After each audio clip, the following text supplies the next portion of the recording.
الحمد لله نحمده ونستعينه ونستغفره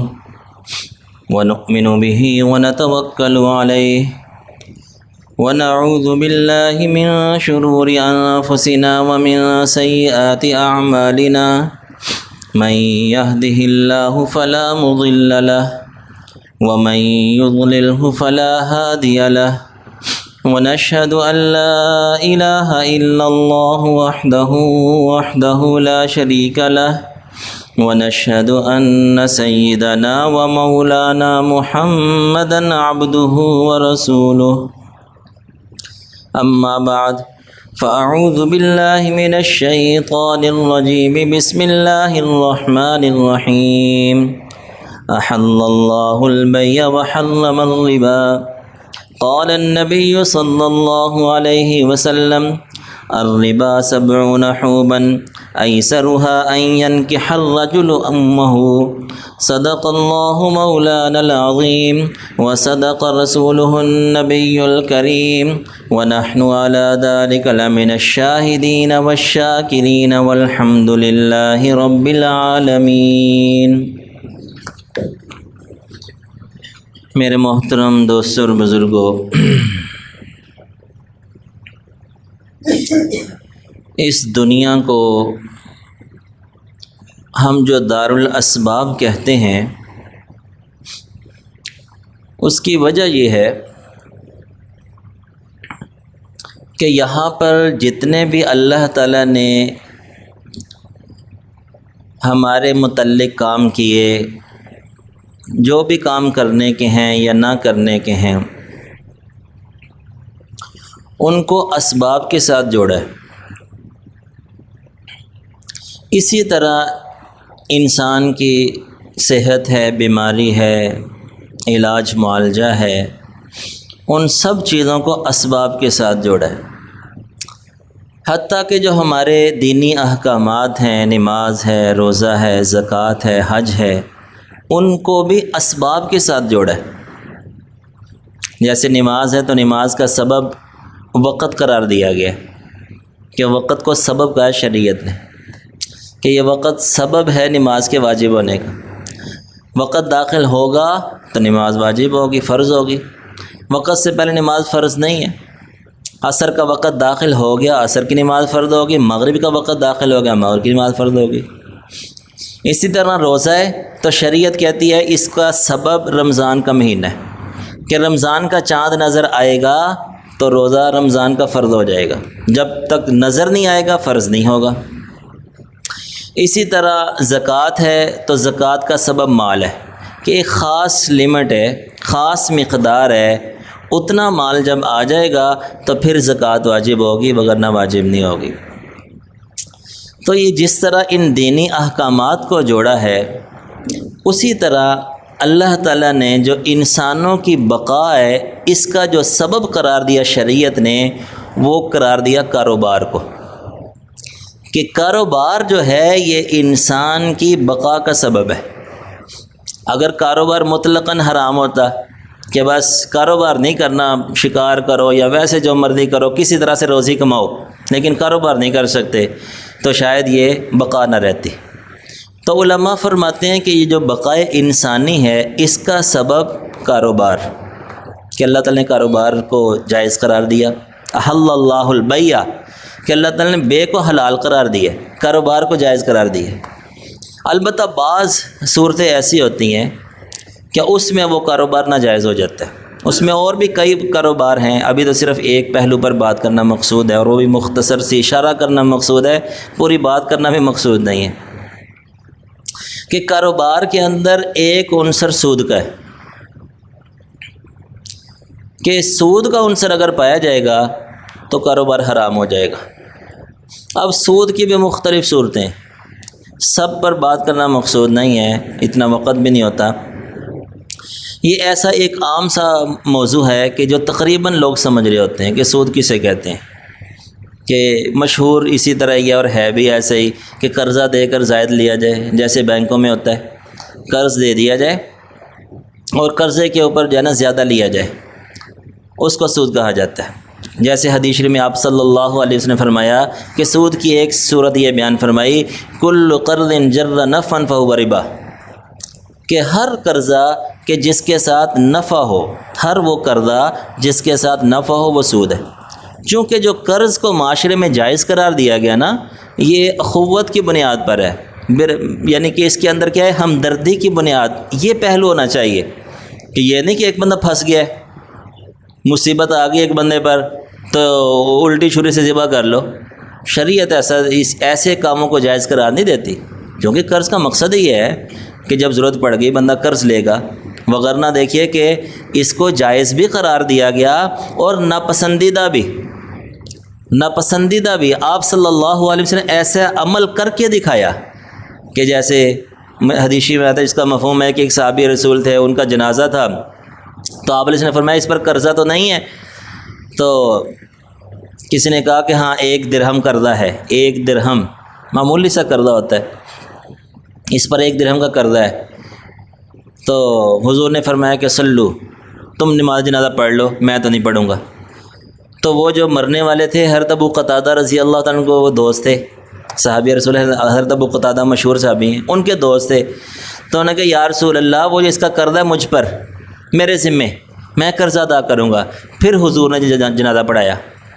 تو گویا کہ اس کی جو ناپسندیدگی ہے وہ بھی بیان کر دی کہ قرضہ بھی اس وقت لینا چاہیے جب بڑی بندے کو مصیبت ہو، چارہ نہ ہو، پھر قرضہ لے۔ لیکن دوسرے بندے کو بھی کہا کہ کل قرض جر نفعا فہو ربا، کہ اب یہ قرضہ لینے آئی ہے، اگر تم نے کسی طرح سے بھی اس سے نفع حاصل کر لیا تو یہ سود کے زمرے میں آئے گا، جتنی سود کی وعیدیں ہیں وہ سب اس پر آ جائیں گی۔ جیسے قرآن پاک کے اندر ہی جو ہے نا، اللہ تعالیٰ نے فرمایا کہ جو بندہ سود کھاتا ہے نا، سود، تو یہ قیامت کے دن ایسے کھڑا ہوگا جیسے اس کو شیطان نے، جنات نے چھو کر چھوڑ دیا ہو۔ یتخبطہ الشیطان من المس، کہ جو بندہ سود کھائے گا تو وہ گویا کہ اس کی ٹانگوں میں جان نہیں ہوگی۔ یہ سود کے بارے میں آتا ہے کہ سود جس مال میں پایا جاتا ہے، اس مال کو، جس کاروبار میں پایا جاتا ہے، اس کاروبار کو کھوکھلا کر دیتا ہے۔ تو گویا کہ اس کی سزا بھی اللہ تعالیٰ نے ویسی رکھی کہ سود جو بندہ کھاتا ہے، یہ گویا کہ یہ انسان کو کھوکھلا کر دے گا کہ اس دن اس کی ٹانگوں میں جان نہیں ہوگی، کھڑا نہیں ہوا جائے گا میدان معاشر کے اندر۔ اسی طرح ایک اور حدیث میں آپ صلی اللہ علیہ وسلم نے فرمایا، لعن رسول اللہ صلی اللہ علیہ وسلم آکل الربا و موکلہ و کاتبہ و شاہدہ۔ آپ علیہ السلام لعنت فرما رہے ہیں ایسے بندے پر کہ جو سود کھاتا ہے، سود کھلاتا ہے، سود کو لکھتا ہے اور سودی معاملات میں گواہ بنتا ہے۔ یعنی اتنی تفصیلی حدیث ہے یہ، اتنا بڑا گناہ ہے یہ۔ اور یہ جو بینک کی نوکری کو ناجائز کہا جاتا ہے نا، دیکھیے مطلقاً تو فقہا ناجائز نہیں کہتے کہ جو بھی بینک کی نوکری ہر قسم کی ناجائز ہے، ایسا نہیں ہے، بلکہ جس کے اندر سود کا عنصر پایا جا رہا ہے، سود کا پہلو پایا جا رہا ہے کہ مختلف شعبے ہوتے ہیں بینکوں کے اندر، اگر اس کا کوئی شعبہ ایسا ہے جس میں سود کا پہلو پایا جا رہا ہے تو وہ ناجائز ہے۔ یعنی یہاں وہ کھلانے والوں میں شمار ہو رہا ہے، کھلا رہا ہے، دے رہا ہے، یا وہ گواہ بن رہا ہے، یا لکھ رہا ہے، جو بھی بن رہا ہے، چونکہ اس کے اندر سودی معاملات ہوتے ہیں بینکوں میں، تو اس وجہ سے جو اس قسم کے شعبے میں کام کرے گا وہ جائز ہے۔ البتہ بینک میں دوسرے شعبے بھی ہوتے ہیں، اگر اس میں کوئی کام کر رہا ہے جس میں کوئی سود کا عنصر نہیں پایا جا رہا، وہ علماء سے تفصیل پوچھی جا سکتی ہے، تو پھر اس کو ناجائز بھی نہیں کہا جا سکتا۔ البتہ دوسرا مسئلہ بھی یہ ہے کہ اگر کوئی بندہ سودی معاملات میں ملوث ہو اور اگر بینک میں نوکری کر رہا ہے، اور بینک میں نوکری بھی ایسی ہے کہ جو صراحتاً سود کے متعلقہ ہے، کسی نہ کسی وجہ سے وہ اس میں مددگار بن رہا ہے، تو اس کے بارے میں تقریباً تمام علماء کا اس بات پر اتفاق ہے کہ وہ فوراً اپنی نوکری نہ چھوڑے، فوراً بینک کی نوکری نہ چھوڑے۔ ایسا نہ ہو کہ اگر کسی بھی ناجائز معاملے میں، اس کے علاوہ بھی دیگر اگر کسی ناجائز معاملے میں وہ بندہ ملوث ہے تو فوراً جدا نہ ہو، بلکہ وہ کوشش کرنا شروع کر دے، توبہ استغفار تو فوراً کرے کہ یا اللہ میں اس غلط معاملے میں پھنس گیا ہوں، ابھی مجھے ہدایت ملی ہے، مجھے سمجھ آ گئی اور میرا دل چاہتا ہے کہ میں اس سے جدا ہو جاؤں، تو بندہ توبہ استغفار تو اسی وقت کرے، لیکن یہ ہے کہ فوراً چھوڑے نہ، علیحدہ نہ ہو۔ اس کی بھی وجہ علماء بیان فرماتے ہیں کیونکہ یہ تو ابھی تو یہ حرام کے اندر ملوث ہے، اور اگر یہ فوراً چھوڑ دے گا تو یہ جو ہے نا جیسے حالات ہیں آج کل کے، جیسے آج کل تو خاص طور سے یہ تو دیکھیے کہ آپ علیہ السلام نے 14 سال پہلے فرما رہے ہیں کاد الفقر ان یکون کفرا، اس وقت حضور نے فرمایا، اب تو حالات سے پتہ بھی چل رہا ہے، کیونکہ آپ علیہ السلام کی جو احادیث تھیں وہ بھی من جانب اللہ وحی ہی ہوتی تھی، وہ جتنی احادیث تھیں وہ ایسی تھیں جو قیامت تک کے لیے رہنمائی کرنے والی ہیں۔ تو گویا کہ اگر ابھی چھوڑ دے گا تو خدا نخواستہ کوئی حالات ایسے آ جائیں جناب کہ اخراجات پورے نہ ہوں، تو کہیں ایسا نہ ہو کہ کوئی ایسے لوگ مل جائیں کہ جو کہیں کہ یار تم یہ معاملات کرو جو کفر پر مبنی ہوں، جیسے قادیانی لوگ ہیں، یا کوئی اور ایسی آفر آ جائے کہ جس میں اس کا کفر کا خدشہ ہو، ایمان جانے کا خدشہ ہو، تو وہ تو بہت بڑا گناہ ہے، وہ تو گویا کہ انسان دائرہ اسلام سے خارج ہو گیا۔ تو اب اگر یہ کسی حرام کام میں ملوث بھی ہے، کوئی حرام نوکری کر رہا ہے، تو یہ کرتا رہے، چھوڑے نہ فوراً۔ ہمارے ایک عزیز ہی تھے، تو انہوں نے نا، ان کے پیر صاحب تھے، تو انہوں نے جمعے کا جو موضوع تھا یا بیان کے اندر موضوع بیان فرمایا سود کے متعلقہ۔ اب سود کے متعلقہ تو لازم بات ہے، قرآن و حدیث کے اندر آیات بھی موجود ہیں، احادیث میں بھی مذمت موجود ہے۔ البتہ دیکھیے کہ یہ جو ہوتے ہیں نا علماء کا تو ان میں ایک بصیرت بھی چیز ہوتی ہے کہ انہوں نے ہر پہلو کو دیکھنا ہوتا ہے۔ اگر ایک پہلو کو آپ بیان کر رہے ہیں تو آپ کی نظر معاشرے پر بھی ہونی چاہیے۔ ہم جو اس طرح کے مضامین بیان کرتے ہیں، اصل تو ہمارے اساتذہ سے ہم نے سنے ہوئے ہیں، انہوں نے یہ طریقہ بتلایا ہوا ہے کہ اگر ایک اس طرح کا مسئلہ بیان کر رہے ہیں کہ اس مسئلے کے متعلقہ دیگر جو اس کے ساتھ لوازمات ہیں اس کو بھی معاشرے میں دیکھ کر ان کو بھی بیان کرنا ضروری ہوتا ہے، ایک پہلو کو بیان نہیں کیا جاتا۔ اب انہوں نے سود کے متعلقہ جتنے معاملات تھے قرآن نے وہ بیان کر دیے۔ اس بندے نے آ کے جو ہے نا ریزائن کر دیا، بینک کی نوکری تھی، سود کے متعلقہ دی ریزائن کر دیا۔ ایک عرصہ گزر گیا کہ بے روزگار رہا، اور میں نے اس خاندان سے، ان کے خاندان سے کفریہ کلمات خود سنے، اس بندے سے تو نہیں سنا لیکن اس خاندان سے کفریہ کلمات تک سنے۔ لازم بات ہے بھائی کتنے لوگوں کا روزگار لگا ہوا تھا، وہ چاہے ٹھیک ایک ناجائز معاملہ تھا، لیکن دوسرا پہلو بھی تو ہوتا ہے کہ خدا نخواستہ اب اگر وہ حرام کھا رہا ہے تو ایمان تو بچا ہوا ہے، گناہ کبیرہ ہے، بندہ توبہ استغفار کرے اور جائز کی کوشش کرتا رہے۔ بندہ لگا تو ہوا ہے، اللہ تعالیٰ تو جان رہے ہیں کہ بندہ جو ہے نا روزگار تلاش کر رہا ہے، یہ بندہ، یہ نیت سے اللہ تعالیٰ واقف ہیں۔ تو اب کیا کہ ساری زندگی موقع نہ ملا، یہ اللہ کا معاملہ اس بندے کا معاملہ ہے۔ تو لہذا یہ جذبات میں آ کے کوئی ایسا قدم اٹھا لینا کہ بعد میں جناب دیگر لوگوں کو کفر پر آپ مجبور کر دیں، کفریہ کلمات کہنے پر مجبور کر دیں، یہ بھی کوئی عقل مندی نہیں ہے۔ جب شریعت دونوں پہلو بیان کر رہی ہے کہ دیکھو ابھی فوراً نہ چھوڑو، لگے رہو، البتہ تلاش کرتے رہو، نیت اللہ تعالیٰ جانتے ہیں، تمہاری کوشش بھی اللہ تعالیٰ جانتے ہیں۔ تو بہرحال یہ جو بینک کی نوکری میں بعض شعبوں کو ناجائز کہا جاتا ہے، وہ اس وجہ سے کہ آپ علیہ السلام تفصیلاً حدیث بیان فرمائی کہ آکل الربا، موکلہ، شاہدیہ، کاتبہ، لکھنے والے پر، گواہ بننے، سب پر اللہ کی لعنت فرمائی ہے کہ اللہ تعالیٰ لعنت فرماتے ہیں، حضور لعنت فرما رہے ہیں، امام الانبیاء لعنت فرما رہے ہیں۔ اب تو دیکھیں نا کہ جیسے ہم کہتے ہیں کہ یار کوئی بزرگ دیکھ لے تو ہم کہتے ہیں یار اس کی بد دعا نہ لگ جائے،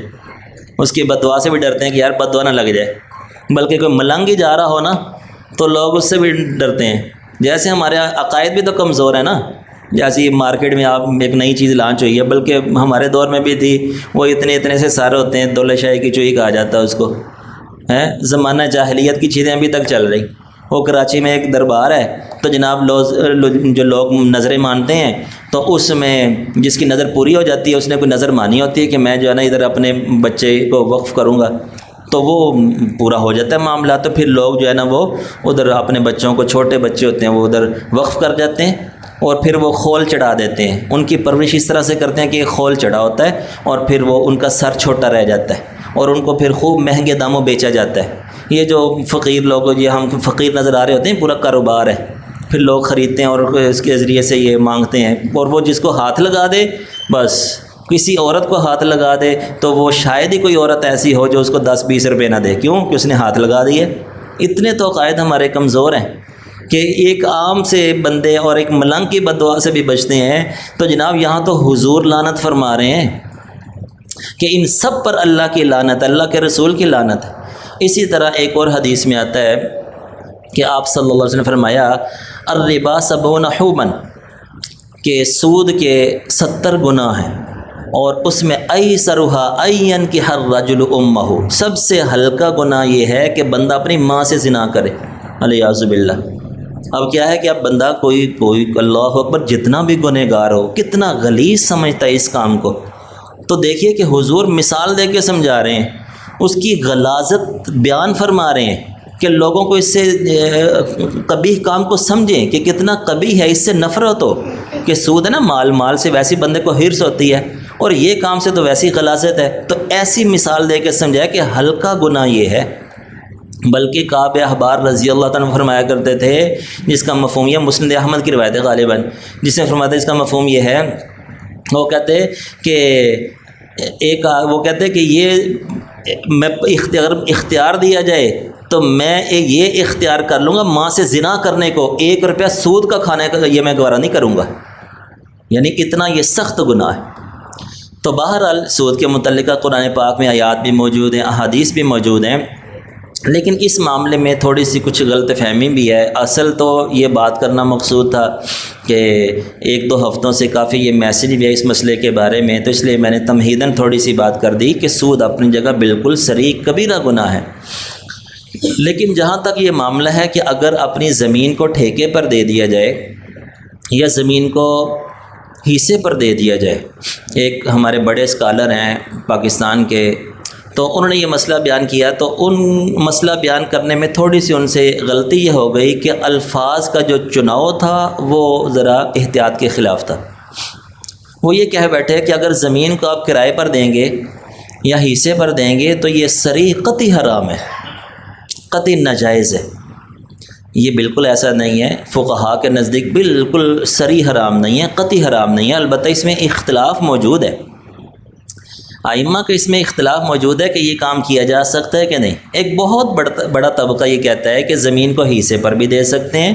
ٹھیکے پر جو کرائے پر بھی دے سکتے ہیں، یہ بالکل جائز ہے، اور حدیث بھی ان کے پاس موجود ہے کہ جیسے وہ فرماتے ہیں جس کا کہ خیبر کے اندر جب خیبر فتح ہوا تو آپ صلی اللہ علیہ وسلم نے وہ ساری زمینیں یہودیوں کے حوالے کر دیں، اور معاملہ یہ کیا کہ اس میں جو بھی تم فصل بوگے اور جو بھی معاملات باغبانی کے کر رہے تھے وہ نصف ہوں گے، آدھے تمہارے آدھے ہمارے، کیونکہ وہ باغبانی جانتے تھے، کاشتکاری کو جانتے تھے۔ تو یہ صحابہ کرام جو یہاں سے گئے تھے یہ جانتے نہیں تھے، تو گویا کہ یہ معاملہ جو ہوا تو یہ نصف کا طے ہوا۔ تو یہ کیا تھا؟ یہی تھا حصے پر۔ تو حصے پر چیز یہی ہوتی ہے کہ میری زمین ہے اور آپ محنت کرو، جو آئے گا نصف کر لیں گے۔ تو اس قسم کی احادیث سے جو علماء نے مسئلہ یہ اخذ کیا کہ یہ جائز معاملہ کیا جا سکتا ہے۔ البتہ بعض علماء وہ بھی ہیں کہ وہ کہتے ہیں کہ اس طرح نہیں کرنا چاہیے، تو اگر اس مسئلے کو بیان کیا ہی جائے تو اس طرح سے کر دیا جائے۔ اور دوسرا دیکھیے تعامل امت بھی موجود ہے، تعامل امت کہا جاتا ہے کہ امت کا بہت بڑا طبقہ پوری دنیا کے اندر یہ معاملہ ہو رہا ہے، تو تعامل امت یہ جائز کی دلیل ہوتی ہے، جواز کی، جیسے کہ تمام علماء کا اتفاق ہے کہ اگر کوئی مبیع مجہول ہو یا معدوم ہو، یعنی جس چیز کو خریدا جا رہا ہے وہ مجہول ہے، معدوم ہے ہی نہیں ہے، تو اس کی بے نہیں ہو سکتی۔ جیسے ایک بندہ کہتا ہے شکاری دریا کے کنارے کھڑا ہے کہ میں جال پھینکتا ہوں، جتنی مچھلیاں آ گئی تمہاری، تو یہ جوا ہے، میں اتنے روپے لوں گا، مچھلیاں آ گئی جتنی آ گئی تمہاری، آ گئی نہ آئی، تمام علماء کہتے ہیں ناجائز ہے، ایسا نہیں کر سکتے۔ البتہ استثناء جو ہے آرڈر پر چیز بنوانا، وہ مارکیٹ میں چیز معدوم ہے، ہوتی تو نہیں ہے، اس کے تحت تمام علماء کہتے ہیں کہ جو اصول ملتا ہے کہ جو چیز موجود نہ ہو وہ ناجائز ہے، لیکن تعامل موجود ہے، امت کا ایک بہت بڑا طبقہ، ساری قوم بلکہ یہ کام کری، آرڈر پر چیز بنواتی ہے، کتنے ہی کام ایسے ہیں آرڈر پر بنوائے جاتے ہیں۔ تو علماء نے کہا جب تعامل امت ہو جائے نا تو یہ جائز ہے، تو جائز قرار دیا۔ تو پوری دنیا کے اندر کاشتکاری ہو رہی ہے، زمین کو حصے پر بھی دیا جا رہا ہے، ٹھیکے پر بھی دیا جا رہا ہے، تو یہ جائز ہے۔ اسی طرح جو قسطوں پر معاملہ کیا جاتا ہے، ادھار چیز لی جاتی ہے، نقد ہے تو 100 روپے کی ہے، ادھار لیں گے تو 150 کی ہے، یہ بھی جائز ہے۔ البتہ کوئی دیگر شرائط ہوتی ہیں جس کی وجہ سے معاملہ ناجائز ہو جاتا ہے۔ کہ جیسے مثلا اگر قسط لیٹ کرو گے جرمانہ دو گے، یہ ایک صحیح پہلو نہیں ہے، یا اتنی قسطیں نہیں دو گے تو ہم چیز بھی ضبط کر لیں گے اور پیسے بھی واپس نہیں کریں گے، یہ معاملہ بھی درست نہیں ہے۔ کسی اور طرح سے گارنٹی لے لیں۔ اور بھی کوئی ایک دو چیزیں ایسی ہوتی ہیں جو شرائط لگائی جاتی ہیں وہ صحیح نہیں ہوتی، لیکن فی نفسی ہی چیز کو ادھار بیچنا اور ادھار مہنگے دام پر بیچنا یہ جائز ہے۔ اور ادھار کا معاملہ یہ تو نفس حدیث سے بھی ثابت ہے کہ آپ صلی اللہ علیہ وسلم نے بھی ادھار کا معاملہ کیا۔ اب یہ اس دور سے لے کر آج تک ایسا ہی ہو رہا ہے کہ ادھار کا جو معاملہ ہوتا ہے اس میں نقد چیز سستی ہوتی ہے اور ادھار کی مہنگی ہوتی ہے۔ اس وجہ سے علماء کا اس پر بہت سے علماء، ایک بہت بڑی تعداد ہے علماء کی، کہ جو فرق پاتے ہیں کہ یہ اس طرح سے چیز بیچنا بالکل جائز ہے کہ اگر نقد ہے تو سستی ہے، اور اگر ادھار ہے تو کوئی 5 10 20 جتنے بھی ہے وہ ایک طے ہو جائے، البتہ مجہول نہ ہو، طے ہو جائے، اور دیگر شرائط بھی بیان کی ہیں۔ تو دیکھیے کہ یہ معاملہ جو مسائل ہوتے ہیں اس کو اسی طرح سے بیان کیا جائے، یہ ہمارے پاس امانت ہوتے ہیں کہ یہ فقہا ہیں، جو ائمہ ہیں، فقہا ہیں، انہوں نے قرآن پاک اور حدیث سے ان مسائل کو اخذ کیا تو ہم نے ان سے لے لیے۔ اگر کسی میں اختلاف ہے تو اختلاف کی صورت میں بیان کر دیا جائے، اور یہ بھی کہہ دیا جائے کہ دیگر بھی جواز کے پہلو اس میں پائے جا رہے ہیں۔ تو بہرحال یہ معاملہ اس طرح سے کرنا جائز ہے،